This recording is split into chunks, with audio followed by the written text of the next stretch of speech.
சதுரகிரி ஒற்றக்கொம்பா, சதுரகிரி ஒற்றக்கொம்பா, சதுரகிரி ஒற்றக்கொம்பா, சதுரகிரி ஒற்றக்கொம்பா.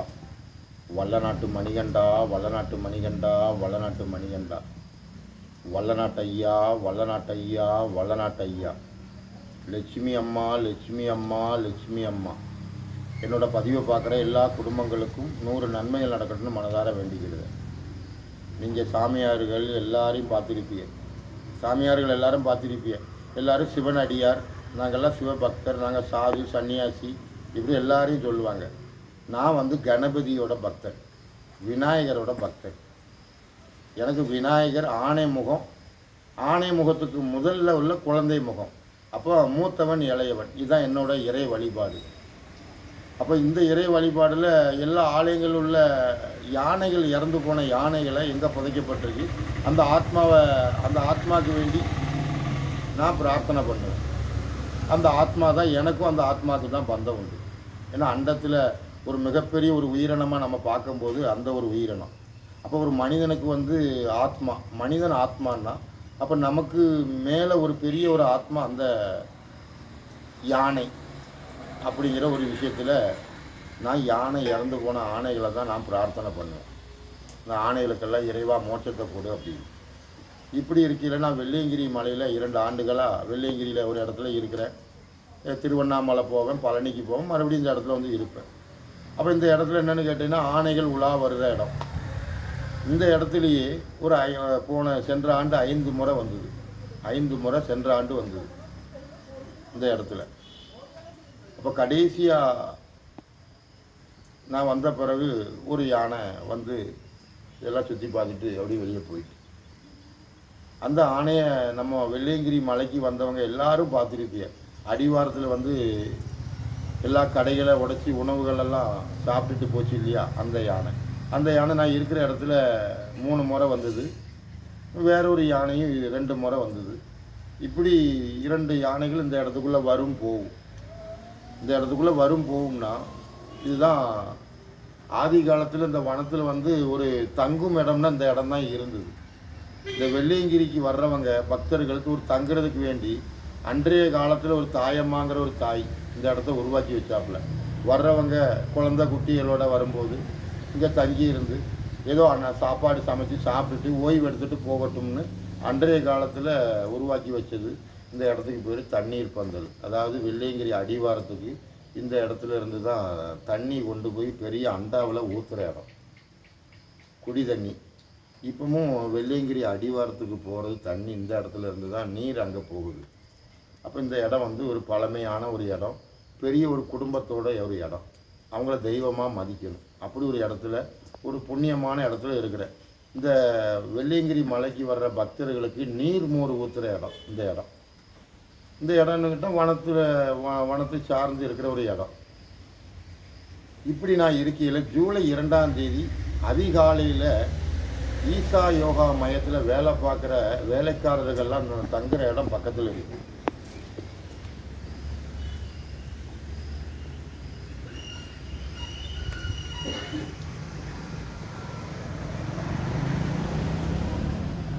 இப்போ பார்த்த இடம், அந்த இடத்துல என்னென்னு கேட்டிங்கன்னா, ஈசா யோகாக்குள்ளுக்குள்ளே பிரசாதம் உருவாக்க வேண்டி பல சர்க்கரை, கரும்பு ஜூஸுக்கு வேண்டி கரும்புகள் இந்த மாதிரி அங்கே வச்சிருக்கிறாங்க. அங்கே உள்ள வேலைக்காரர்கள் தங்கும் இடம். இந்த இடத்துல ஜூலை 2ஆம் தேதி அதிகாலை ஒரு 2 மணி அளவில் ஒரு யானை உள்ளே போச்சு. அது ஒரு 5 மணி வரை என்ன இதாகிட்டு அது வந்த உணவு உண்டுட்டு தான் வெளியே போச்சு ஜூலை 2ஆம் தேதி.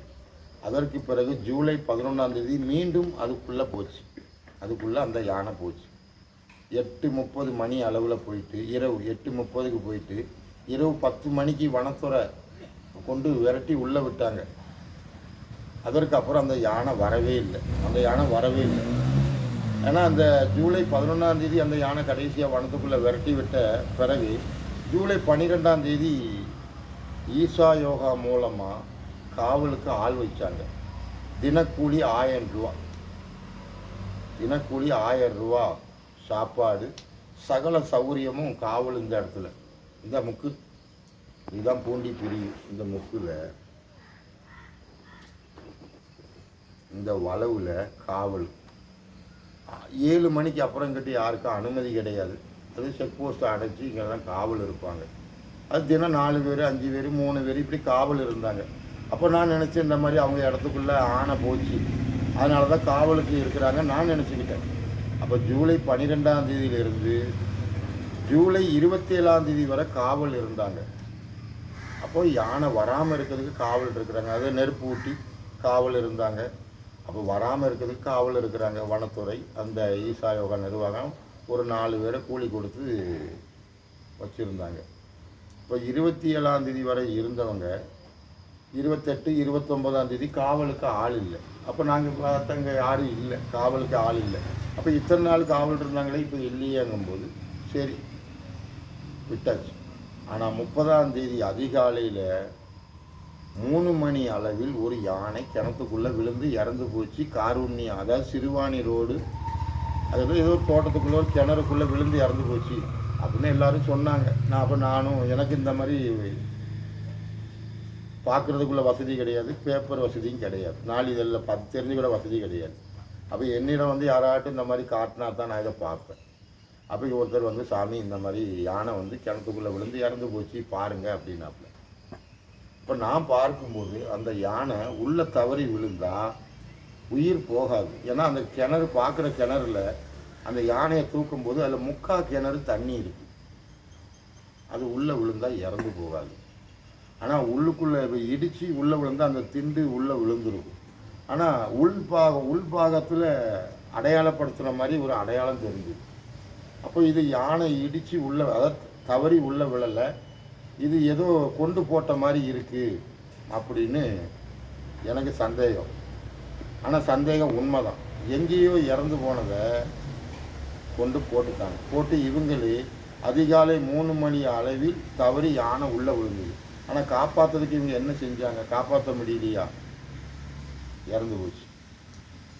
அப்போ இந்த யானை கிணத்துக்குள்ளே தவறி விழுந்தால் கிணத்தோட மின்பாகம் இடிஞ்சு உள்ளே விழுந்துருக்கும். ஆனால் நான் பார்க்கும்போது அந்த உள்பாகம், அதாவது ஒரு எந்திரத்தை வச்சு ஒரு அடையாளம் பரண்டுற மாதிரி ஒரு அடையாளம். அப்போ எந்திரத்தை வச்சு முன்னாடி தட்டி உள்ளே போட்டிருந்தா கூட எனக்கு அந்த சந்தேகம் வந்திருக்காது. இது வந்து உள்பாகத்தை ஒரு அடையாளப்படுத்துகிற மாதிரி இருந்தது. அப்போ யானை தவறி விழுந்தால் தும்பிக்கை தான் போய் தட்டும், அப்போ அது திரும்பிடும். அப்போ இத்தனை நாள் இந்த வனத்துக்குள்ளே எந்த யானையும் கிணத்துக்குள்ளே விழுந்து இறக்கலை. அப்போ இறக்கவும் செய்யாது. ஏன்னா இரவில் அதுக்கு பயங்கரமான கண்ணுக்கு பவர், பகல் அவ்வளவு இருக்காது. ஆனைக்கு இரவில் வந்து நல்ல கண்ணு வெளிச்சம், தவறவே தவறாது. அப்போ இது ஏதோ சதி நடந்திருக்குன்னு ஒரு சந்தேகம் ஏற்பட்டது. இது ஜூலை 30ஆம் தேதி ஒருத்தர் வந்து என்னென்ன காட்டினார், அது மூலமாக நான் தெரிஞ்சுக்கிட்டேன். ஆனால் இது வந்து யார்கிட்ட சொல்ல முடியுமா? சொல்ல முடியாது. அப்போ இதுக்கு காரணம் யாராக இருக்கும்? இதுக்குள்ளே 2 முறை போச்சு. 2 முறை போச்சு. காவலுக்கு ஆள் வச்சாங்க. 27ஆம் தேதி வரை காவலுக்கு ஆள் இருந்தாங்க. 28 கிடையாது, 29 கிடையாது, 30ஆம் தேதி காலையில் எல்லா இதுலேயும் சொல்ல ஆரம்பிச்சிட்டாங்க, யானை ஒன்று கிணத்துக்குள்ளே விழுந்துட்டு, யானை கிணத்துக்குள்ளே விழுந்துச்சு. நான் இங்கே ஒத்தையிலங்க இருக்கிறேன். அப்போ நமக்கு என்ன, இது யாராவது சொல்கிறத கேட்குறது தான். ஆனால் நான் பார்த்த பார்வையில் தெரிஞ்சுது கொண்டு போட்டது. யாருக்கு வேண்டி செஞ்சிய அப்போ அந்த எந்திரம் தான் சத்தியம். அப்போ அந்த எந்திரம் யாருக்கு வேண்டி எந்திரத்தை பயன்படுத்தி உள்ளே கொண்டு போட்டிய இப்படிங்கிற ஒரு கேள்வி. ஆனால் இதுக்கு எந்த சாட்சியும் கிடையாதுன்னா அந்த கிணறு தான் சாட்சி, அந்த நீர் தான் சாட்சி, இறைவன் தான், இந்த வெளிச்சம் தான் சாட்சி. இதனால தான் நான் ஆக்ரோஷமாக பேசுனது. ஆனால் நான் ஆக்ரோஷமாக பேசுகிறதுனால உங்களுக்கு இது புரியலை. ஏன்னா நான் உள்ளுக்குள்ளே இதெல்லாம் அடக்கிட்டு உங்களுக்கு தக்கன நான் பேசுகிறேன். ஏன்னா நீங்கள்லாம் மனித ஆத்மா பெருசுங்கும்போது எனக்கு ஆணையோட ஆத்மா தான் பெருசு. இதான் உங்களுக்கு எனக்குள்ள வித்தியாசம். என்னோட எல்லா பதிவிலையும் பாருங்கள். ஆனால் ஒரு மனுஷனாக இருந்து நான் பேசலை. ஆனால் ஒரு ஆணைக்கு பேச திறன் இருந்தால் ஒரு ஆண் அந்த மனித இனத்துக்கிட்ட எப்படி பேசும்? ஆணைக்கு பேசத்திறன் ஒன்று தான் கிடையாது. இந்த நிமிர்ந்து நின்று இந்த 2 கரம் கிடையாது. இப்படிங்கிற ஒரு விஷயத்த ஒரு ஆணைக்கு பேசத்திறன் இருந்தால் அந்த மனித இனத்துக்கிட்ட என்ன பேசும், என்ன சொல்லி கொடுக்கும்? அப்படிங்கிறத ஒன்றை தான் நான் வந்து ஒரு ஆக்ரோஷமாக பேசின மாதிரி பேசினேன். இது உண்மை. ஆனால் இந்த யானை இறந்து போனது எனக்கு மிகப்பெரிய ஒரு தர்ம சங்கடம். இந்த சங்கடத்தை நான் யார்கிட்ட சொல்ல முடியும்? ஏன்னா மனுஷன் செத்தா கூட்டம் கூட்டமாக வந்து அழுது கடைசி சுடுகாடு வரை கொண்டு போய் அதை எல்லா சடங்குகளை செஞ்சுட்டு அதுக்கு 3ஆம் நாத்து ஒரு சடங்கு, 16ஆம் நாத்து ஒரு சடங்கு, 40 நாள் சடங்கு, இதில் வேறு அடப்பு அது இதுன்னு சொல்லுவாங்க. இதை கொண்டு போய் மோட்சத்துக்குள்ள வழியை மனிதனுக்கு செய்கிறாங்க. அப்போ ஒரு வனத்திலேயே ஒரு பெரிய ஒரு உயிரினம், இந்த வனத்துக்கு ஒரு ராஜாவாக இருக்கிற ஒரு உயிரினம். அந்த உயிரினம் உணவுக்கு வேண்டி தான் அங்கே மீது போகுது. அது என்ன, ஒரு டென்னு ஒன்றும் சாப்பிடாது. ஏதோ 2 மட்டை கிட்டே சாப்பிட்டு அடுத்த உணவு தேடி தேடி போகும். அந்த ஒரு உயிரினத்துக்கு இறைவா இந்த கதியா? ஆனால் இதை செஞ்சவன் குடும்பம் ஒரு காலமும் நல்லா இருக்காது. நீ பணம் தந்தாங்கன்னு நீ வாங்கினா உன் குடும்பம் பூரா பிணமாகும். ஏன்னா அந்த வனத்தில் வாழ்கிற மலைவாழ் மக்களுக்கு கூட தெரியாது. ஆனால் அவங்க ஆண்டவா பெரியவரே அப்படிம்பாங்க. ஆனால் இந்த வனத்தில் உள்ள அவங்க இறந்து போன மூதாதிகளோட ஆத்மா பூரா இந்த ஆணையோட அண்டத்துக்குள்ளே தான் போகுது அப்படின்னு அவங்களுக்கே தெரியாது. ஆனால் அவங்களோட மூதாதிகளை தான் அவங்க அழிக்கிறதுக்கு துணை போனாங்க. ஏன்னு கேட்டேன்னா, ஒரு பணக்காரன் செல்வந்தரன், சத்குரு, சத் என்றால் அக்னி, குரு என்றால் தாய். அப்போ தாய் மகன். அப்போ குருனாலே தாய் தான். குரு என்றால் மலத்தை நீக்கிறவன். அப்போ மலத்தை நீக்கிறது என்னென்னா, நம்ம உணவு உண்றோம், மலம் கழிச்சிட்டோம், நம்ம இப்போ நம்மளாவே சுத்தப்படுத்திக்கிடுவோம். அப்போ சிறு குழந்தையாக இருக்கும்போது நம்ம மலத்தை நீக்கினது யார்? தாய் தான். அந்த தாய்க்கு தான் குருங்கிற ஸ்தானம். அந்த தாயிலிருந்து வந்தது நம்ம அக்னி தான். அக்னி, ஒவ்வொரு மனிதனும் அக்னி உடல். ஆனால் நம்மளோட ஆத்மா நம்மளோட தாய். நம்ம உடல், நம்மளோட ஆத்மா நமது தாய். ஆனால் இந்த வனத்துக்கே ஒரு தாயாக இருக்கக்கூடிய ஒரு உயிரினங்களை எல்லாம் நம்ம நேசிக்கிறோம், பார்க்கும்போது ரசிக்கிறோம். ஆனால் இறந்து போனால் சாதாரணமாக ஒரு நாளிதழில் படித்தோம், இதை பார்த்தோம்னா சாதாரணமாக விட்டுருக்கோம். ஆனால் அதை இறந்து போனால் அதை பற்றி பெரிய விஷயமே கிடையாது. வனத்தில் சொன்னால் அது உண்மை, இந்த நாளிதழில் படித்தா அதான் உண்மை. ஆனால் ஒரு யானை ஒரு ஊருக்குள்ளே உலா வந்தால் யார் கண்ணிலையும் தட்டுப்படாமல் இருக்காது. தட்டுப்பட்டுரும், இல்லை யாரு கண்ணிலையும் தட்டுப்படாமல் போயிடும். ஆனால் ஒரு யானை ஒரு ஊருக்குள்ளே உலா வருதுன்னா யார் கண்ணிலாட்டும் ஒரு கண்ணில் தட்டுப்படும். அப்போ இந்த உலா வரும்போதே ஒரு கண்ணில் தட்டுப்படும் போது அந்த கிணத்துக்குள்ளே கொண்டு போடும்போது யாருமே பார்க்கலையா? யாருமே சாட்சி இல்லையா? சாட்சி உண்டு. அந்த வெளிச்சம்தான் சாட்சி. ஏன்னா வெளிச்சத்துக்கும் அந்த உயிரினத்துக்கு தான் பந்தம், வேறு யாருக்கும் பந்தம் இல்லை. ஆனால் மனிதனுக்கு அந்த வெளிச்சத்தை பற்றி நினைக்க வேண்டிய தேவையே இல்லை. அந்த யானை இறந்தது, இந்த வனத்துக்கு ஒரு நட்சத்திரம் அழிஞ்சிட்டு. நம்ம தான் நட்சத்திரம்னா நம்மளோட பெரிய நட்சத்திரம் அது. ஆனால் அதற்கும் நமக்கும் தொடர்பு உண்டு. அதெல்லாம் மனிதனுக்கு தெரியாது. ஆலயத்துக்கு போய் சிவனை கும்பிட்டோம், கணபதியை கும்பிட்டோம், கணபதிக்கு தேங்காய் உடைச்சோம். இதை தவிர வேறு ஒன்றுமே மனிதனுக்கு தெரியாது. ஆனால் ஆலயத்தில் இருக்கிற யானை கோயில் யானை, வனத்தில் உள்ளது காட்டு யானை. இதுதான் மனிதனுக்கு தெரியும். ஆனால் அந்த ஆத்மா சாந்தி அடையட்டும்னு மனதார வேண்டிக்கிட தான் முடியும். ஏன்னா இதுதான் உண்மை.